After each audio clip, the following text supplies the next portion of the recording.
Lía. Exactamente. ¿Cómo estás, Lía? Hola. Lía Arroyo Hola. Canesa. ¿De tu casa de Quilpué? No, de Valpo. Valparaíso. De Valparaíso. Sí, pues de Valparaíso. Oye, Lía, desde tu casa ves el mar. Sí, tengo una vista así muy Privilegiada. bonita. Estoy en el Cerro Barón, a orilla del cerro, entonces tengo Ay, qué una vista lindo. panorámica muy bonita. Me Pucha, que encanta tienes ese suerte esta lugar. chiquilla. Me encanta ese lugar, además. Me encanta el Cerro Barón. De Cerro Barón, espero que no vea el Congreso, o lo alcanza a ver. No No, se po, alcanza a ver no, de porque acá. ve el mar, no ve el... Sí, el mar. Claro, Ah, se podría claro. eventualmente. Se lo digo porque Está para el usted otro, sabe está para atrás. se lo digo porque usted sabe las cosas que pasan allá. Estábamos hablando hace un rato, Lía, y puede ser la primera conversación contigo. Hablamos de lo que podría resolver hoy día el TC, el Tribunal Constitucional, respecto de lo que fue el ya guardado en un escritorio proyecto original que buscaba el segundo retiro del 10%, proyecto que, como bien sabemos, fue de algún modo suplido, ¿no?, por el proyecto del gobierno, que era muy similar, y que fue el que permitió que la gente, lo más chistoso del asunto, ya sacara esa plata, ya la tiene en el bolsillo, quizá algunos ya se la gastaron. El tema es que, ¿qué es lo que resta por resolver hoy día con lo que diga o no el Tribunal Constitucional? Es si era inconstitucional aquella reforma constitucional que buscaba el segundo retiro del 10%. ¿Cuál sería el símbolo, más allá del evidente, ¿no?, de que el Tribunal Constitucional le diga al Parlamento: ¿sabe qué? Lo que usted hizo es inconstitucional. ¿Qué se podría deducir de aquella decisión que se podría resolver hoy día, Lía? Mira, es bastante complejo porque la posición que asuma en su resolución el Tribunal Constitucional evidentemente no va a tener efecto sustantivo respecto al retiro. El retiro ya se hizo, se aprobó una norma legal que permitió este segundo retiro del 10%. Por lo tanto, lo que queda en definición es un tema más bien orgánico político, si lo pensamos de esa forma, y de distribución de atribuciones y del límite de esas atribuciones entre los órganos colegisladores.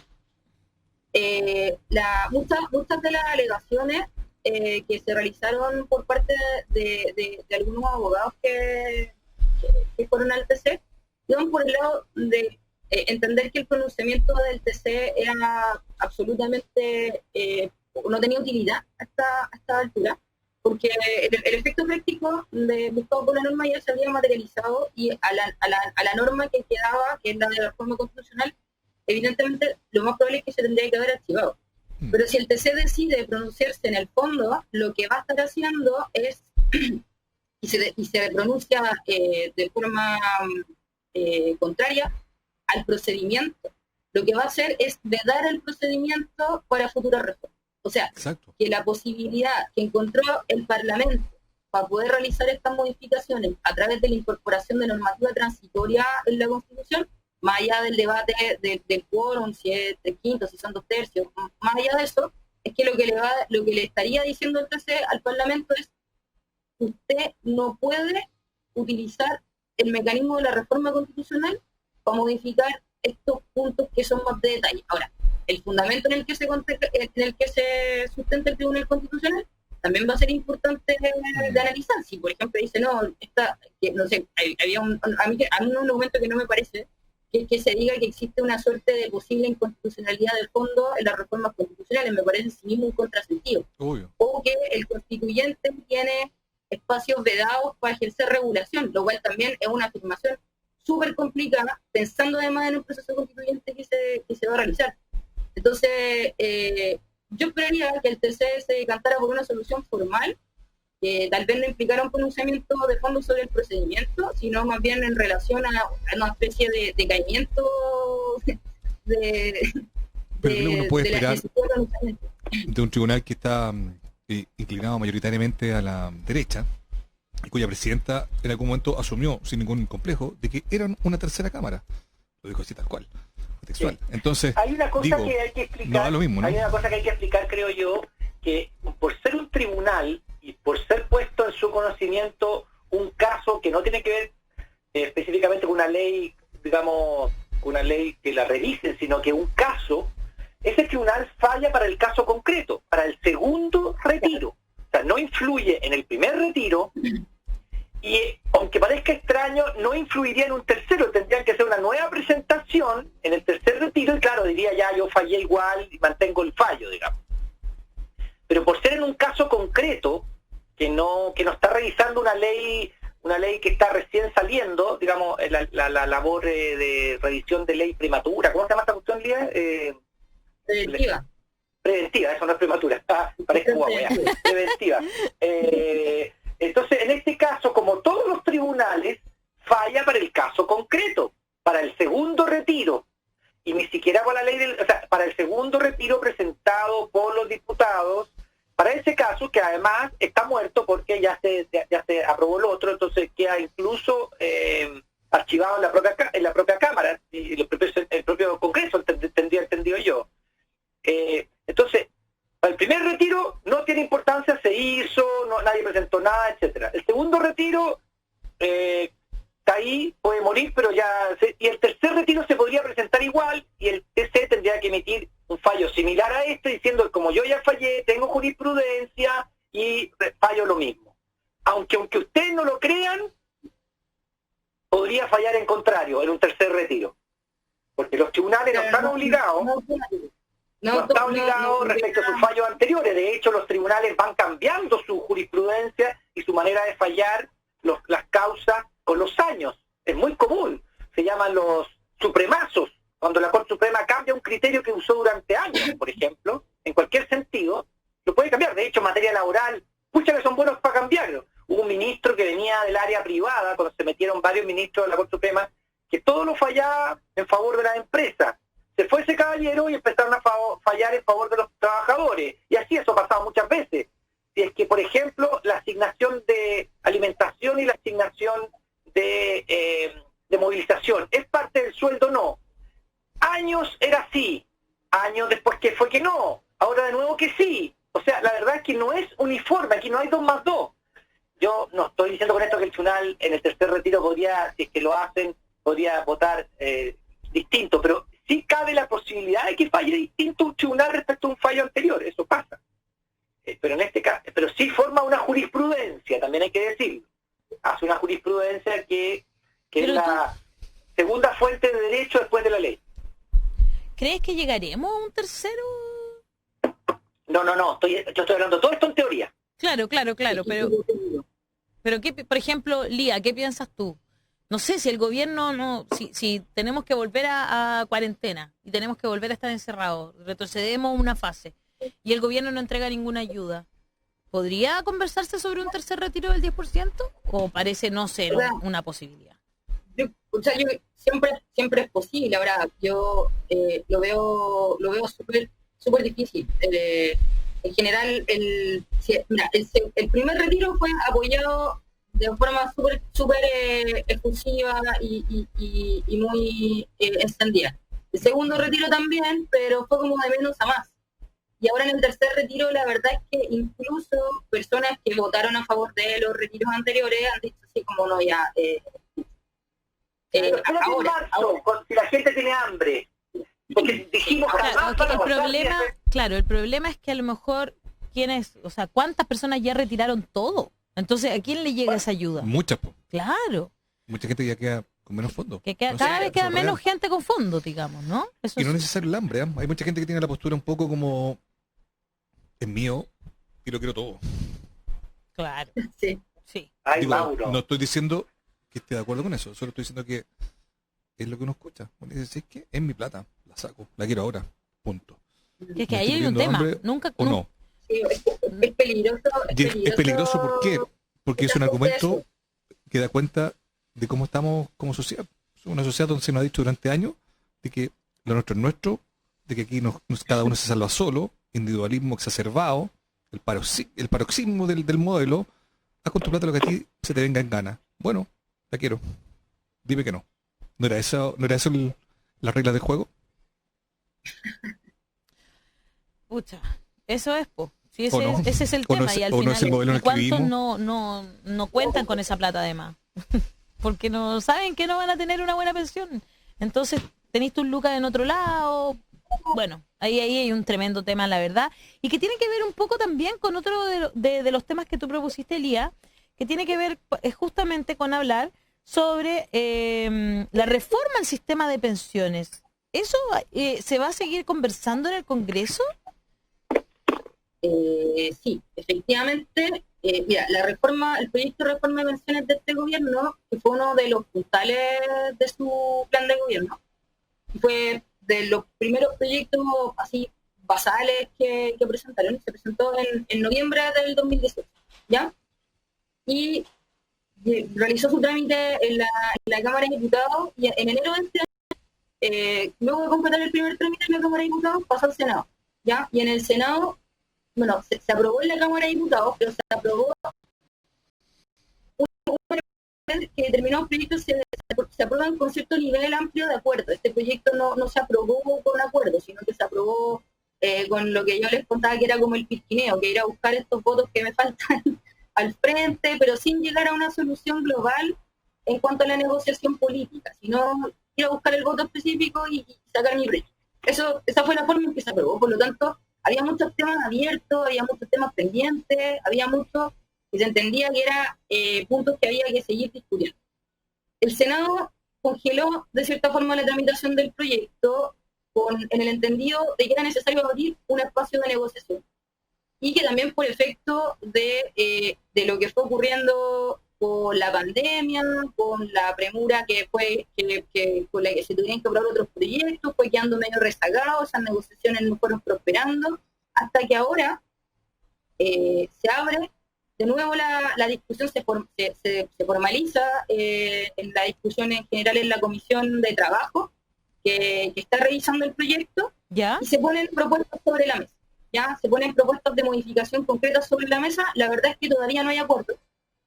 Por lo tanto, se siguen recibiendo audiencias, y por mientras se sigue negociando sobre los contenidos que se pueden agregar o eliminar del proyecto.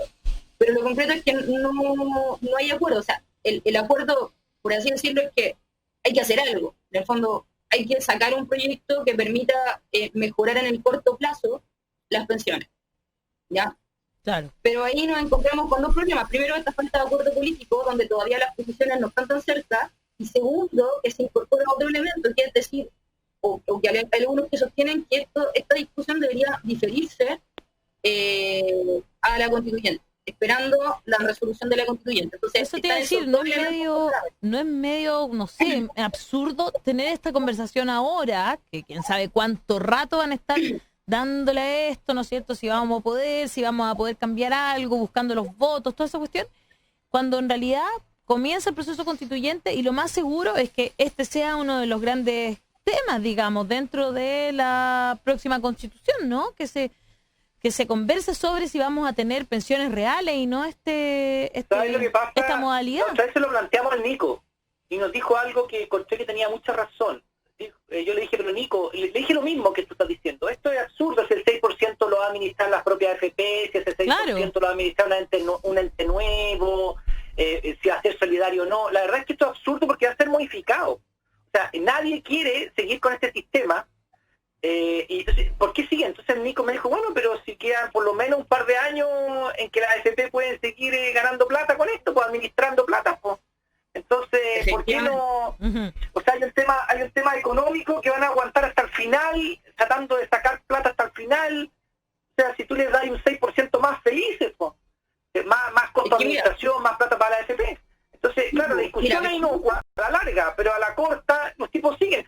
Ayer la Jimena Rincón, perdona Lía, la senadora Rincón, en Pauta Libre, se dedicó a decir las modificaciones que ella tenía y estaba presentando en la ley de seguridad social o de la AFP, modificaciones. Entonces, ¿para qué? Bueno, ella pretende ser presidenta de la República, que quede claro. No sé si alguno de ustedes ¿Cómo se puede ocurrir? O sea, una calle que defiende al hermano. Mauricio tiene un candidato que es Salud. Bueno, ustedes podrían tener algún No me toquen a mi candidato. Bueno, a ese nivel. A ese nivel. El video, haciendo un llamado explícito a la autoridad. Directo. Por eso. Sensato. A tomar mejores medidas. Así que no me mezcle a Tarut con otros candidatos. No, defiendo a su hermano que fue, no sé. Bueno, por eso, ella, la verdad, y ella pretende ser presidenta de la República, ganando en la ADC primero Perdón, solo un paréntesis muy breve, no te quiero sacar de No, es tu que ella, que argumento, se mete pero, en el sistema FP, fue superintendente y defiende el sistema Ella con fue parte de un modificaciones. directorio también. pero ¿cuál es el Sí, fue problema parte que la del gente quiera ser candidata presidencial? No caigamos en eso, ¿ah? Digo, hablando en serio. No estoy No, pero no estoy hablando de No te eso, rías, estoy por Lía. hablando del tema de AFP. Sí, yo sé. Y ella, La Lía se ríe, oye, cree que nunca Es hablo que en serio. yo nunca hablo en serio. No tengo rollo con eso. Si lo que Y pasa se es que Esto es una democracia, se puede presentar quien quiera. Hoy día estaba viendo Ojalá, ese no se diputado puede presentar quien RN, quiera. Sebastián Torrealba, que decía que Jadwe debía dar un paso al costado de ¿por la qué? carrera presidencial por el tema del viaje a Coquimbo. Digo, basta, que se presenten quien quieran, es una democracia. Que uno sepa o no Oye, capturar la adhesión, seducir a la gente con un discurso, con lo que sea, es otro mambo. Espérate, ¿quién fue el Pero que dijo que Jadwe debía dar un paso al costado? es que debería dar un paso al costado de su carrera presidencial. Claro, ¿pero quién lo dijo? Sebastián Torrealba, Sebastián RN. Torrealba. Pues, Podríamos junto con la responderle María que José Hoffman entonces y Sebastián con Luciano Cruz Piñera, Coque, Sebastián Piñera haciendo- también debería dar un paso al costado por andar sin... Jadwe tiene que autodenunciar tal que hizo el presidente por haber sido el que criticó tanto en las medidas y viajó a Coquimbo, cosa que ya dijimos, por lo menos lo dije yo, es súper reprochable. Creo que está pésimo. Y además ¿no? que ya se abrió un sumario, el sumario Bueno. sanitario se lo abrieron igual, Pero mi o sea, punto era- que era lo que no pasaba con el presidente Mi y que punto no es solo- sabemos si le va a pasar ahora tampoco. En virtud de la democracia, yo no castigaría, y lo digo en serio, aunque parezca chiste, no castigaría la intención de quien quiera postularse a la presidencia o a cualquier No, cargo. Está bien. No, pero yo puedo que a opinar uno no le de ella. guste es otra cosa, pero esto es democracia. Bueno, pero puedo Vamos. opinar de ella, pero además lo que me Seduzca. me A ver si puede. llamaba a citarla no era eso, era que ella No, sí. fue Sí, lo sé. Por eso que quiero una directora cosa de una al margen. FP, fue superintendente de seguridad social antes, o sea, que no tenía que ver con el antiguo sistema, sí, pero conoce muy bien el sistema y está metida en esta discusión, ella y la senadora por la 12ª región, por Magallanes, que están con esta cosa, de algunos cambios por Goich. aquí, cambios por allá, si es que se pueden cambiar o no la gente de una fondo a otro, metido en la cosa de Felices y Forrado, Felices. Y ese tipo de cosas. Y uno dice, pero si esta cuestión se va a caer todo, porque vamos a tener un sistema. Pero Nicolás explicaba que pues, esto será, ese cambio que tú pretendes será en 2-3 años más. Hasta ahora pueden seguir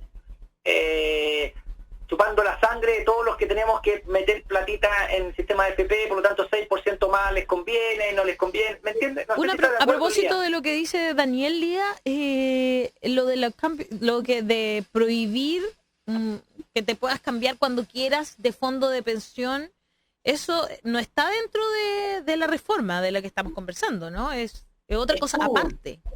Ya, pa. Estuvo Estuvo, Sí. perfecto.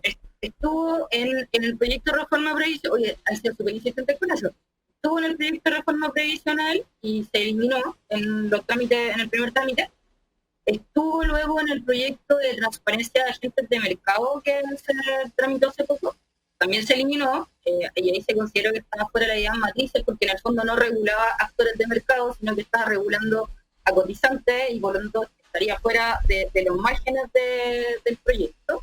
Sí se reguló en cierta forma las asesorías previsionales y ahora hay otro proyecto que pretende lo mismo. Entonces han sido bien tosudos con esa eso. parte del Ejecutivo. Sí. Yo creo que efectivamente una medida como esa, que uno podría cuestionarla neutralmente, podría decir, mira, no es ni tan bueno ni tan malo, o eventualmente pretende proteger al cotizante de que tome malas decisiones, pero en el contexto actual queda completamente fuera de lugar, considerando que el cambio en fondos de pensiones es uno de los puntos o casi los únicos puntos de libertad que tiene el cotizante dentro del sistema. Es como la Exacto. herramienta que tiene. Entonces, Porque ya es obligatorio ir y cotizar en eso, Claro. en las AFP, o sea, eso ya te lo obligan. Entonces, Pero mira, Claro. no palabras tiene de ninguna Daniel posibilidad. Matamala. En pensiones se nos vendió una jubilación de casino en que las personas pueden elegir de acuerdo a su temperamento, su modo de ser. ¿Quiere jugar a mayor riesgo? ¿Quiere jugar a Eso menor fue riesgo? Lago. Como dijo el presidente Ricardo Lagos al Sí. lanzar el sistema de multifondos. De acuerdo. claro, si ya no Claro. tú no podías elegir nada, lo mínimo es que puedas Que elegir puedas en qué elegir fondo algo. estés, pues, claro, o sea, y Bueno, que pero te es puedas eso no le cambiar las conviene veces al que se te sistema dé y a la las gana. platitas que se ponen en el mercado, pues. Claro, pues Que que son platitas para el mercado, platitas para la empresa, es un sistema, lo decía también el otro día, ¿cómo se llama este caballero? El que El fue malo para los presidente del Banco nombres, ¿ah? Central. sí, Y yo- pasa Oye, ese a mí día se me la- gallo es feroz, man. a mí se me ¿Cómo se dice este gallo? Es que el otro, ay, ¿cómo se llama el abogado este con el que hablamos? Lo bueno es que lo describe y uno puede llegar al personaje. ¿De quién es? Ya, sí, puede ser, obviamente. También dijo que el sistema fue creado para dinero al sistema financiero y al sistema económico. No fue creado para la tengo acá. El Estado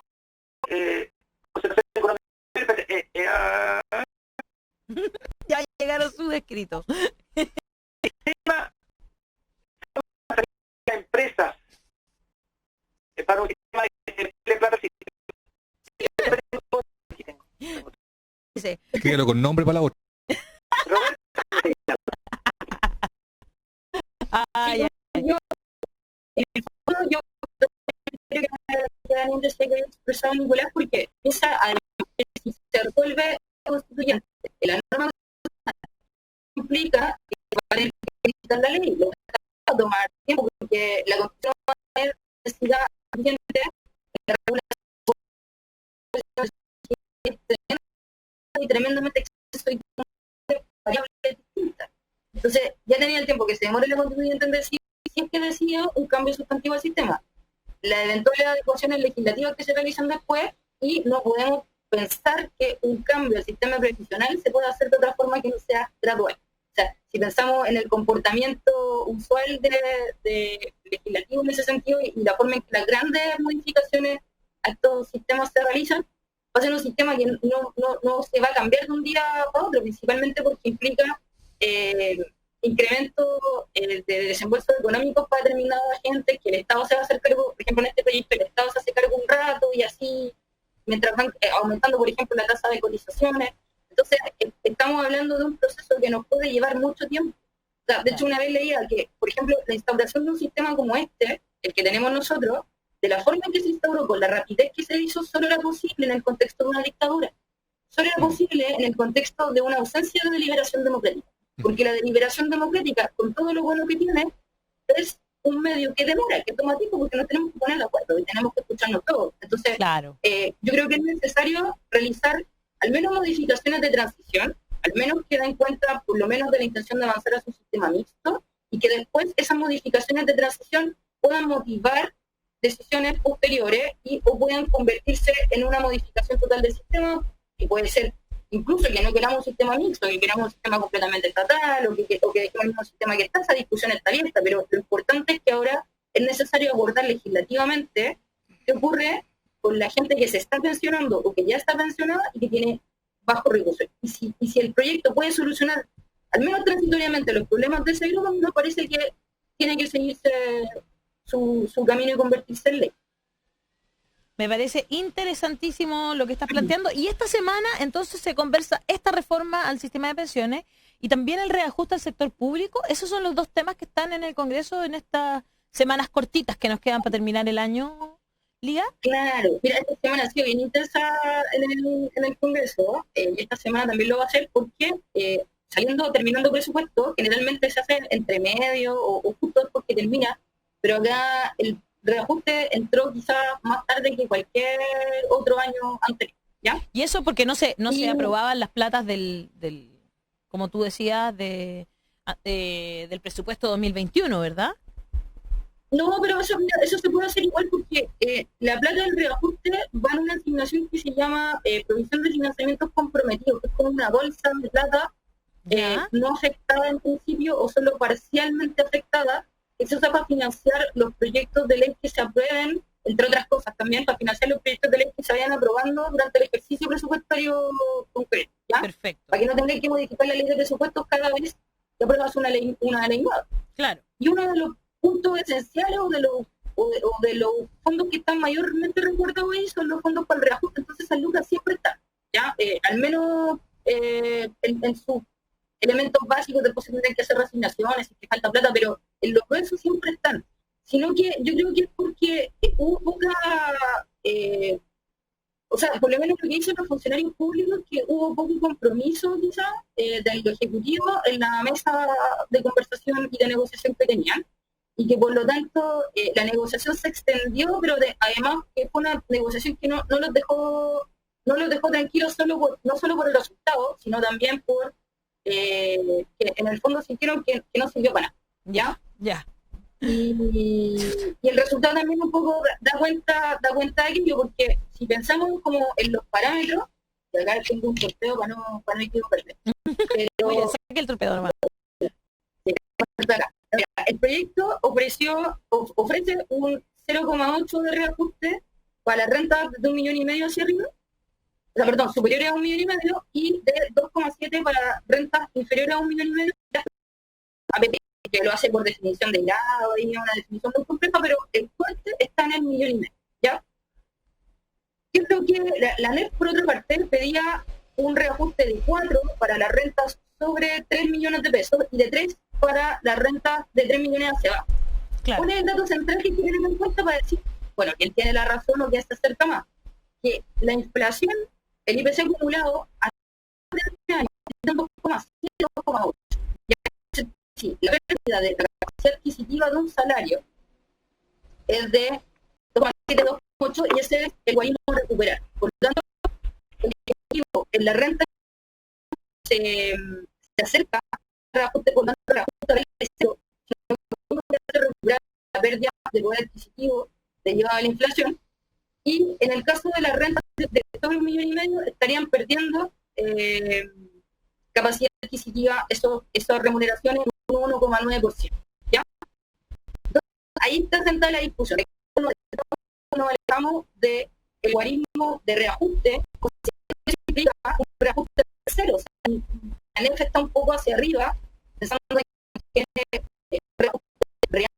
un incremento de la remuneración, no solamente la actualización, pero las posiciones están un poquito acá, y se critica por parte de los funcionarios públicos que el establecimiento en 1,5 millones es un límite muy bajo. O sea, que debería ser como el año pasado, donde se estableció el límite en 3 millones de pesos. Y la NEF dio un poquito por reproducir el año pasado, que es un poquito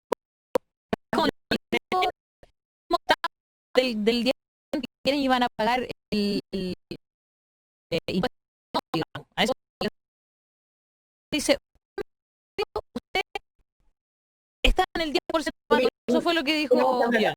Claro, usted es millonario, igual que Luxich. Y lo otro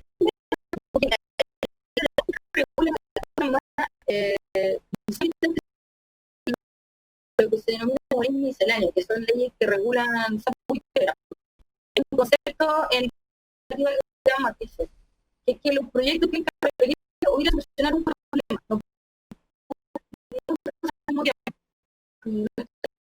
no donde se pone una medida muy buena y se ve muy mala como de contrabando, y se aprueban las dos cuestiones que son completamente distintas. De hecho, hay un capítulo muy ilustrado. A ver. ¿Cuál?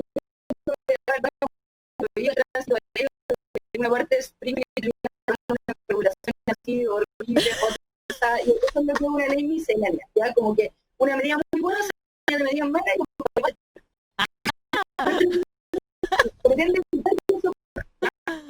la ley de ajuste tiende a ser miscelánea, y este año ha sido más miscelánea que cualquier año. Entonces, por una parte significa, por ejemplo, que se hayan repuesto más, que se habían rechazado un presupuesto relativo al manejo fiscal, que no tiene nada que ver con remuneraciones del sector público, y por otra parte se echa de menos que se ha establecido el bono especial para trabajadores. Se estableció un tratamiento especial que subirlo al tramo superior para el cálculo del bono del usuario, que es un bono que ya existe, pero también se había comprometido un bono especial, ¿ya? O sea, le dieron bono a los carabineros y no le quieren dar a los trabajadores de la salud, es impresionante. Claro, entonces eso generó mucha molestia, y eso en el fondo motivó que finalmente la sala de la Cámara de Diputados decidiera rechazarlo en general.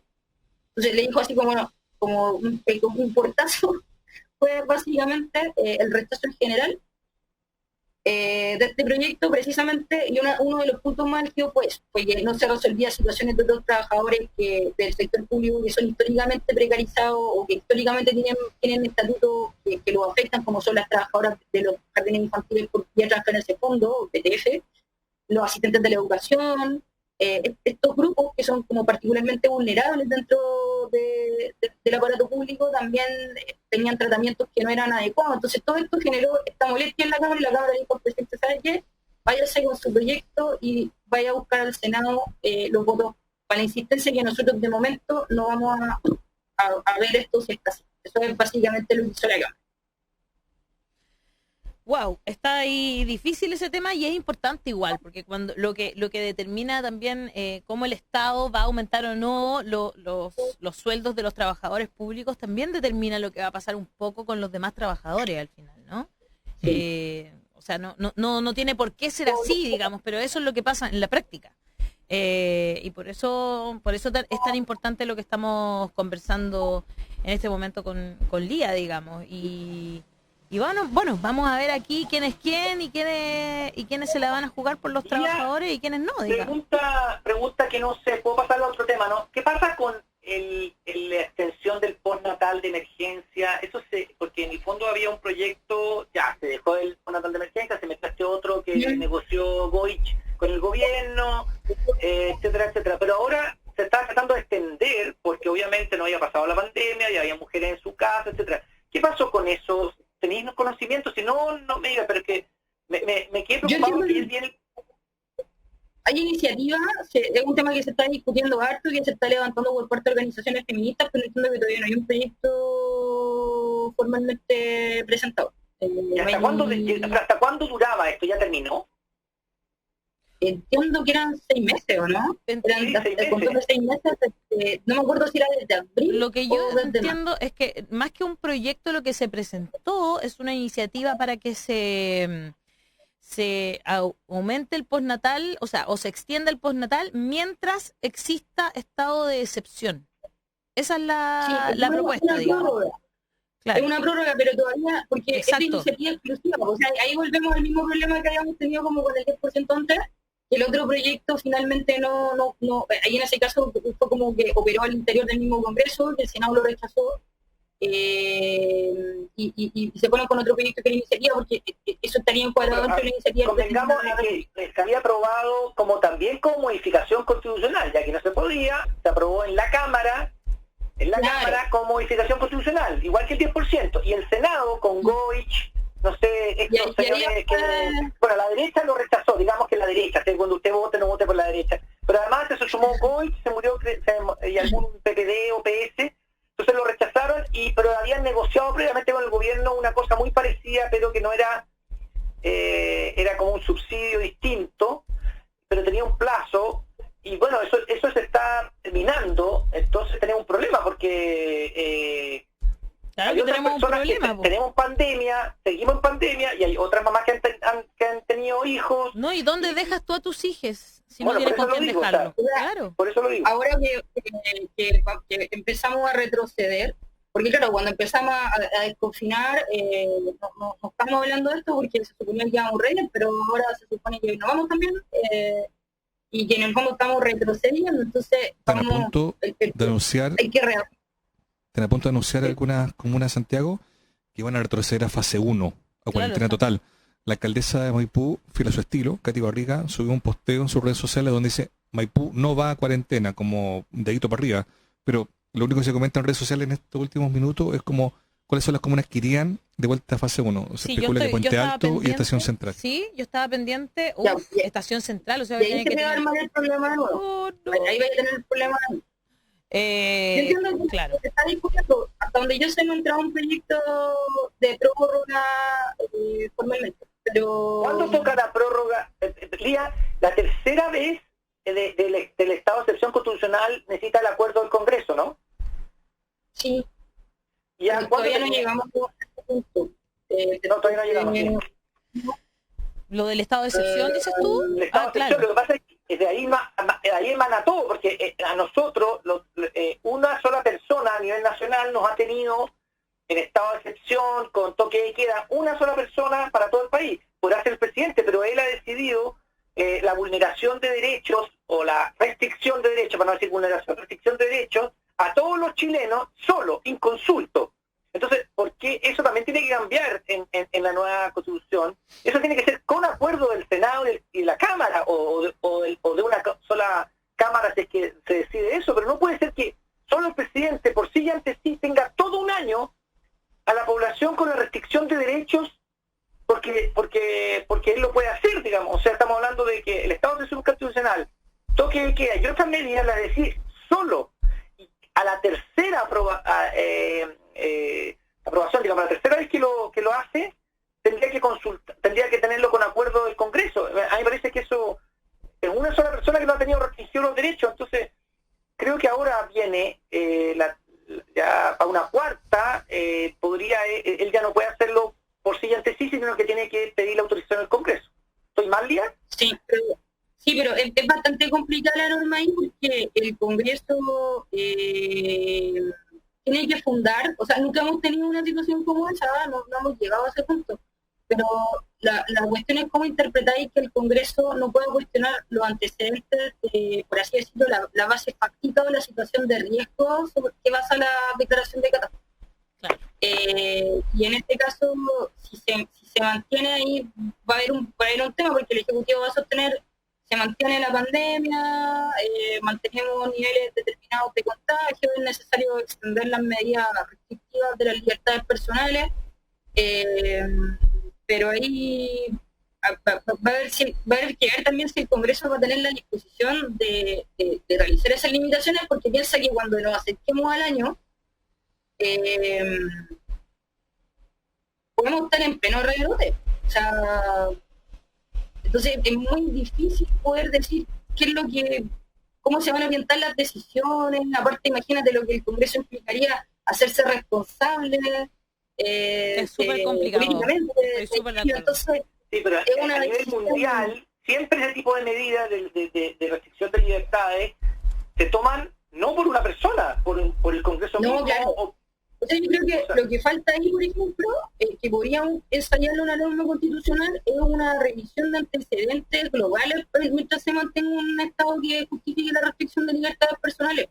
Una rendición de cuentas, por ejemplo, periódica, una figura distinta que solo establece, pero en este hiperpresidencialismo no existen esos matices. O sea, que la decisión, por ejemplo, se tome con acuerdo del Senado, que el Senado es el que normalmente presta su conformidad, o del Congreso Pleno, y que se establezca una forma, por así decirlo, de seguimiento o de control, o que se establezcan parámetros para definir cuando se decide en un sentido u otro, pero no tenemos mucho de eso. O sea, quedamos entregados a una decisión como absolutamente política, que de repente se inclina por criterios más políticos que técnicos, cuando lo que debería ser lo contrario.